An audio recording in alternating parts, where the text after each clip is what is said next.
good lunch break? Yeah. Awesome. All right. So thank you all so much for joining the session on achieving phishing-resistant authentication. My name is Rishika Kondaveeti with Okta. All right.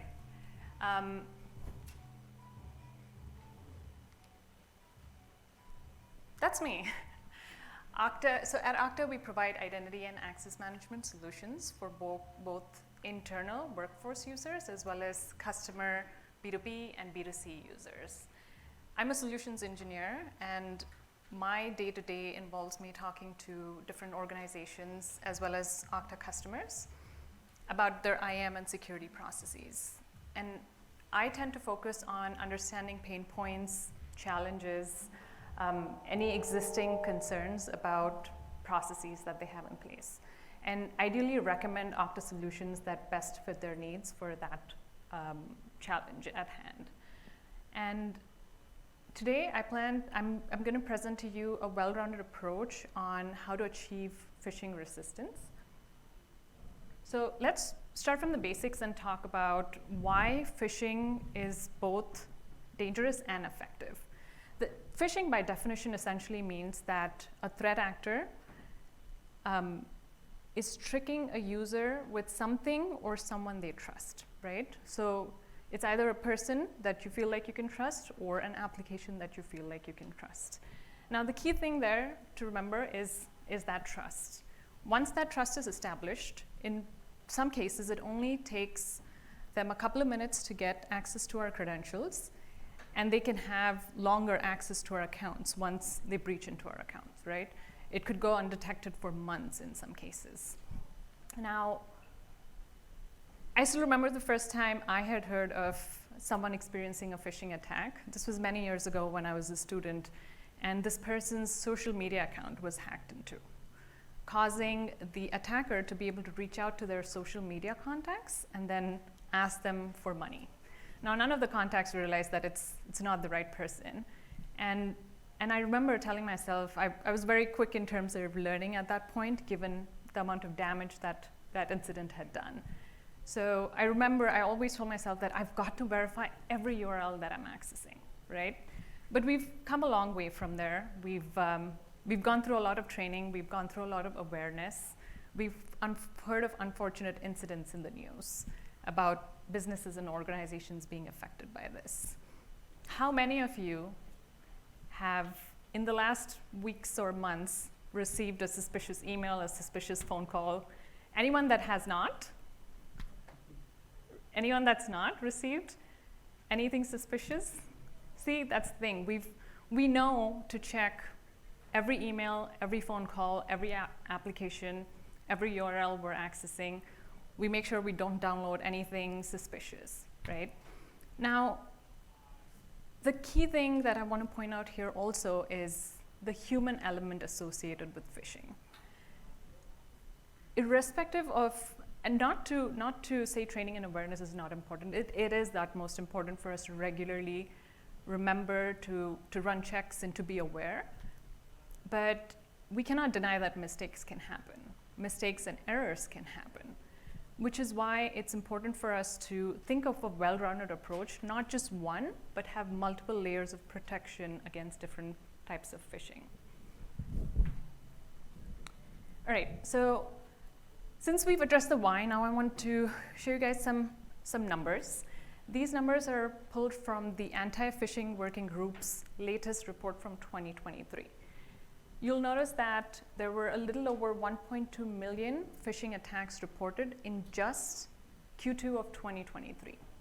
And then if you look at the chart, the numbers are trending downward, but they're still not at a point where we can be comfortable and say there's no more work to be done. We still have to think about the evolving needs of how to protect ourselves from these attacks. All right. Let's talk about types of phishing attacks. Now, we all know the basic phishing attacks where someone tries to get our credentials from us or personal information from us. Now, phishing essentially has 2 points for attack: identity as well as endpoint attacks. Identity attacks essentially mean that the user's identity account has been breached into or taken over.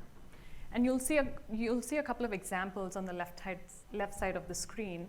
Credential stuffing is a common one, in which credentials from one data breach are used to access a completely unrelated service, which is when using the same password to access multiple applications with no other protection involved can be dangerous. Email, phone, and OTP interception are a few other common ones in which credentials lead to the account being taken over. Now, the first four are pretty common techniques, and the last three that you see on the screen on the left side are more advanced techniques. Why are they more advanced?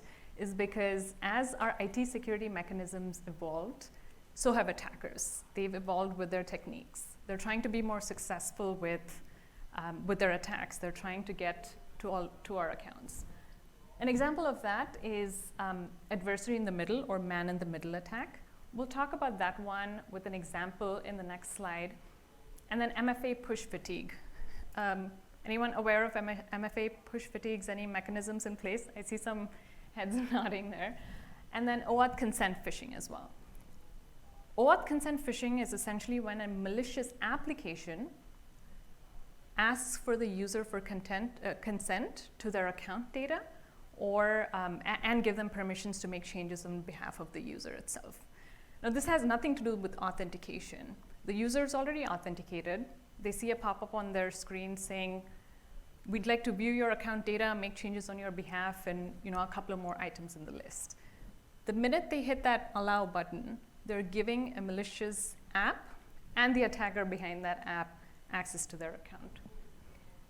The other types of attacks are essentially endpoint attacks, where our devices, endpoints, or network can be compromised with ransomware, malware, and all of these things could happen in the background with the user not even being able to notice the difference between being not under attack versus being under attacks. In the case of endpoint attacks, mobile device management systems as well as EDR systems or software can be really helpful to prevent such kind of attacks and detect anything unusual happening on a device.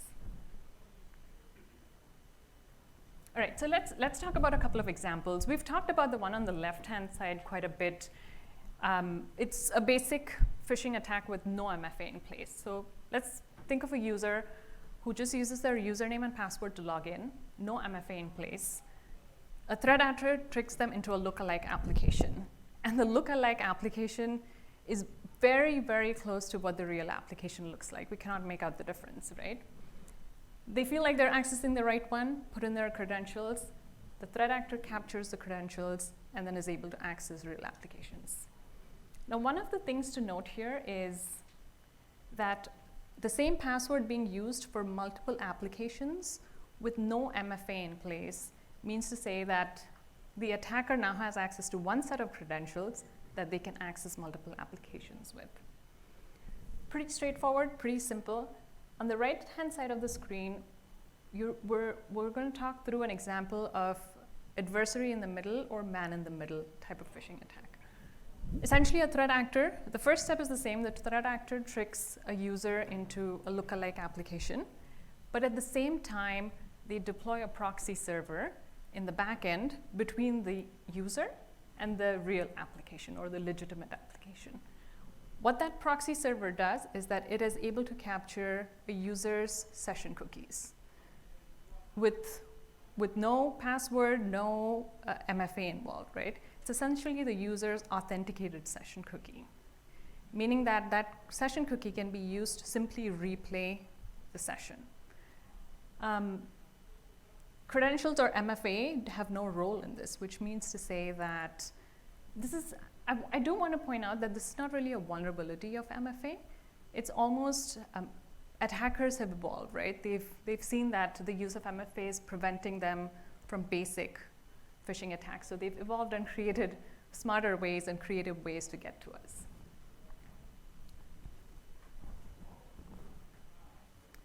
All right, so let's talk about how phishing authenticators work. Now, phishing authenticators are essentially essentially use a credential key pair that's cryptographically signed. What that means is that there's a credential key pair which involves a public key and a private key. The private key stays on the user's device, and the public key is registered with the application or the domain. Now, which means to say there's no secrets. The credential key pair are the user's credentials. There's no passwords involved, there's no other credentials or secrets that can be shared with the threat actor. Now, that private key lives on the user's hardware module, like a TPM or a secure enclave on the device. So first thing, no shared secrets when we're talking about phishing-resistant authenticators. Next, they're origin bound. So the authenticator itself is tied to the domain or the application, meaning if a malicious or a fake application attempts to steal those credentials, it will result in an error and no information will be shared with the attacker itself. And then finally, it's trusted in the sense that it's registered with both the domain as well as the user's device. Now, when you think about the technical details of that, to an end user, it's a pretty straightforward experience and user-friendly as an end user when you're trying to authenticate using a phishing-resistant authenticator. At Okta, we are 100% passwordless, and we use phishing-resistant means to log into our applications every day. So to me, as an end user, I simply fire up my device, and to log into my applications, I use the biometrics on my device to log in. And that biometrics is what is verifying that private key stored on my device. Me as a user, I'm providing a verification point. And this could also include a PIN on a device. It doesn't necessarily have to be biometrics, or it could include a hardware security token as well. So in order to combat phishing, along with using phishing-resistant authenticators, there's a couple of more practices that we can have in place that give us a defense in depth type of approach. So instead of having one solution, we're thinking about multiple layers of defense that will protect us from those basic credential phishing attacks as well as the more advanced ones as well. We'll talk through each one of these, but your first line of defense is authentication policies, right? Authentication policies essentially make sure that the right users are accessing the right resources at the right time using the right authentication means. Your second line of defense is phishing-resistant authenticators that prevent anyone from stealing credentials or secrets. Your third line of defense is context-based access. So once at the time of authentication, evaluating context. Is your user presenting with any new or suspicious behavior? Are they logging in from a completely new location? We'll dive into that one deeper as well. And the last one is monitoring and observability. You want to make sure that every event happening within your organization in terms of IAM and security is logged, and those logs are monitored. Right, so let's talk about authentication policies. Authentication policies, as I was mentioning, is to make sure that all of your users have access to the right resources. Now, this encompasses all of your user base as well as all of your applications. You can have different types of users within your organization, right? And examples of that is full-time employees versus temporary workers versus contractors. Not all of them have the same level of access. Not all of them have the same level of, or same characteristics, right? Some of them might be remote, some of them might be working from the office. So there's different varieties of users, and all of your applications can be different as well. And a common way to describe that is sensitive versus non-sensitive applications. You want stricter policies in place for your sensitive applications that host critical data.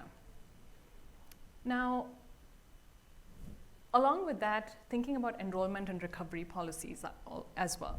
Enrollment policies is essentially when a user enrolls into an MFA factor. You want to tighten that up as well to make sure that it's only the end user that's able to do it, and they're enrolling using secure measures.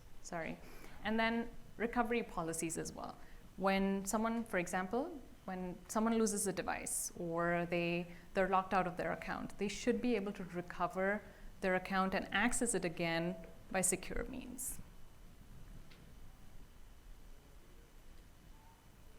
Phishing-resistant authenticators. We talked about a couple of properties, those three properties of phishing-resistant authenticators being tied to the application itself, the user's device, as well as have verification from the user itself. There's 3 layers of protection there. And I have a couple of examples of phishing-resistant authenticators on the slide. Most of you might have heard of FIDO as well as WebAuthn, which use that exact mechanism that I was describing earlier, using that public-private key pair with the private key on the device itself, right? And then passkeys. How many of you have heard of passkeys? Oh, that's awesome. Passkeys are new. They're becoming more popular, especially on the customer identity side.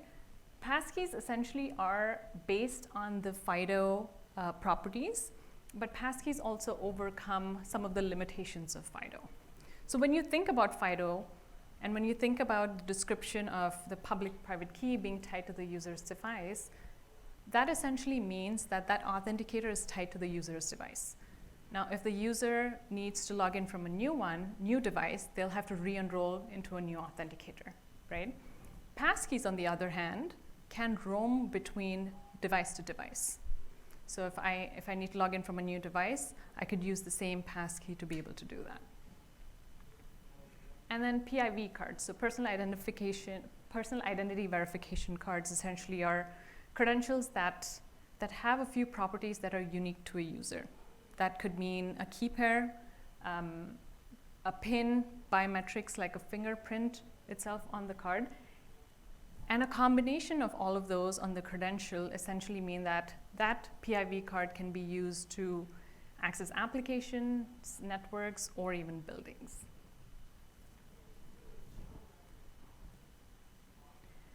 Context-based authentication. Essentially, we touched on it a little bit earlier, but thinking about all of the contexts that you have within your tech stack, like behavior detection. Is your user logging in from a completely new IP address? Is your user logging in from a new device? Are they presenting impossible travel? Essentially meaning that, for example, I log in from Toronto right now, and then 15 minutes later, I'm trying to log in from Australia. I can't travel to Australia in 15 minutes. Not at least today. So thinking about behavior detection, but behavior detection also depends on your user base. You could have users within your user group that travel on a regular basis because of the role that they're working on, right? And then intelligence and modeling. We've had a couple of conversations about AI in this event, and I think with AI we want to think about 2 aspects. One is the metrics that the solution is able to provide, and then 2, being able to use your data within your organization to train and make the machine learning algorithm fit to your requirements. Again, that plays a lot into the applications you have, but also the users you have, the types of users you have within your database. And then device MDM and EDR signals, ensuring that all of your user devices are safe and secure.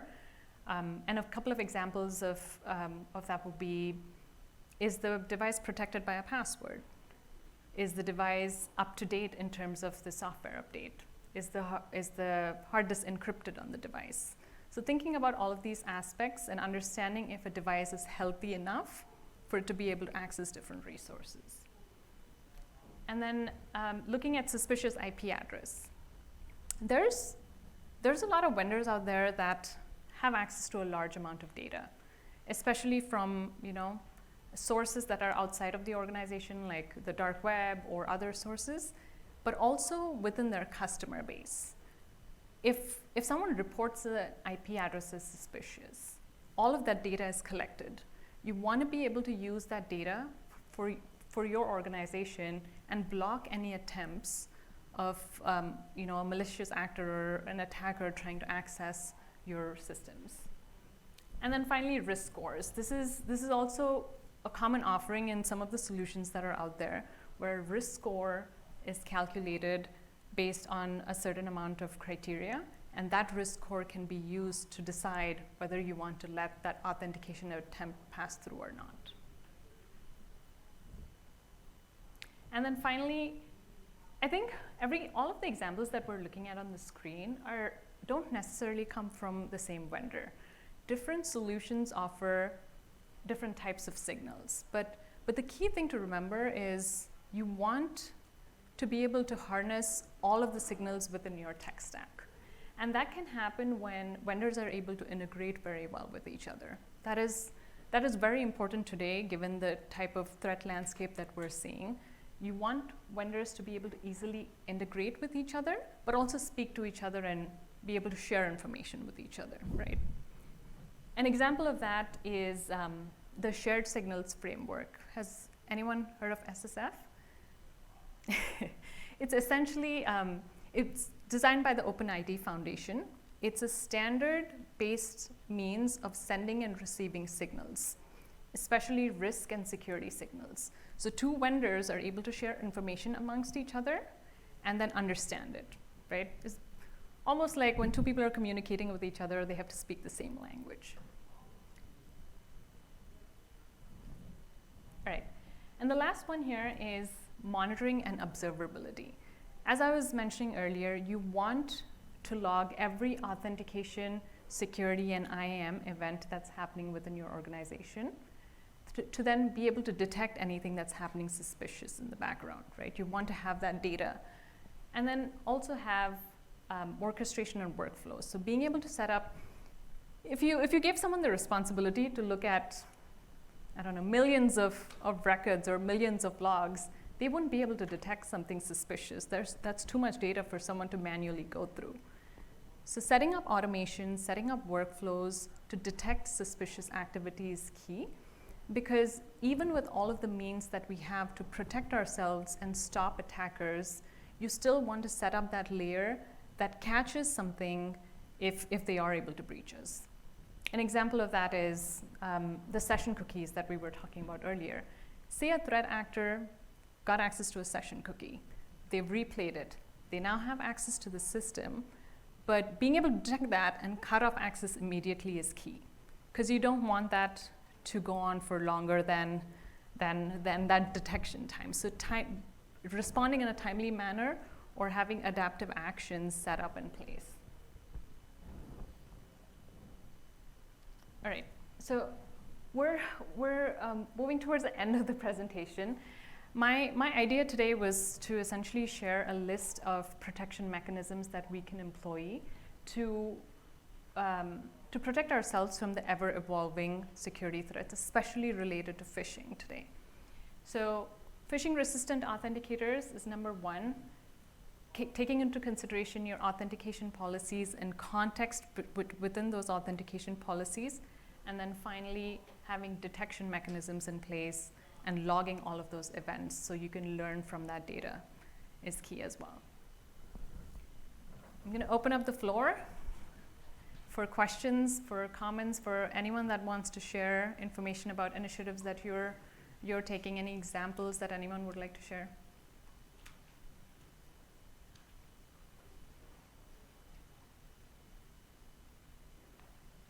Go for it. More of a question around Okta and the administration of Okta, because Okta is core to everything when it comes to identity, if that's your platform of choice. Is there anything inside Okta being done to create multi-person workflows for the resetting of core IDs? And I'm thinking back to the MGM hack where they got a super admin. Had that had a workflow or a multi-factor or a multi-person authentication process that was mandatory, and I say mandatory because users will do dumb things, and I think it's on us in the industry to stop them doing dumb things. So if Okta were to bring in something like that, is there anything inside Okta, any initiatives on that side? And when you say multi-layer? So I call into the help desk, I say I'm the super admin for Okta, I need my MFA reset, and they attempt to reset it. They can try, but it kicks off a workflow as opposed to allowing the reset to happen that then calls a supervisor, a second 4 eyes, second set of person 3 people, the board of directors, whatever, Yeah. somebody in authority can go, okay, we're going to allow this to happen, and we know that this is happening. Yeah, absolutely. And we do have a solution called workflows. That's what it's called. And it's essentially you can automate any custom process that you can define to me in a sentence, exactly like you did, right? So say an event happens, right? I call into the work desk, and then I'm a super administrator. I'm trying to reset something. I'm trying to get some information. After that, you can set specific actions, whether it be 1 or 2 or 3. So you can define it as much as you need, as in detail as you need. The solution is called Okta Workflows. It's a very, it's almost like a drag and drop. Doesn't need a bunch of code to be written or scripts to be written. Something that anyone can learn, because it's very, the UI is very easy and user friendly to understand as to how you're setting up the process. One suggestion: turn it on by default and make them turn it off. For something like that, for those critical things, Yeah. turn it on by default, make them consciously downgrade their security, as opposed to Hoping they do. Yeah, exactly. And I think that's a change that we're seeing as well in terms of putting out security policies, putting out best security processes, letting customers and organizations know, and then if they wanted to change that and downgrade, they can do so, right? Any other questions? All right. I hope this was an interesting session. I hope you got some takeaways from this. I hope it was there's some learning that happened throughout the session. Thank you all so much for joining. Thanks for your time.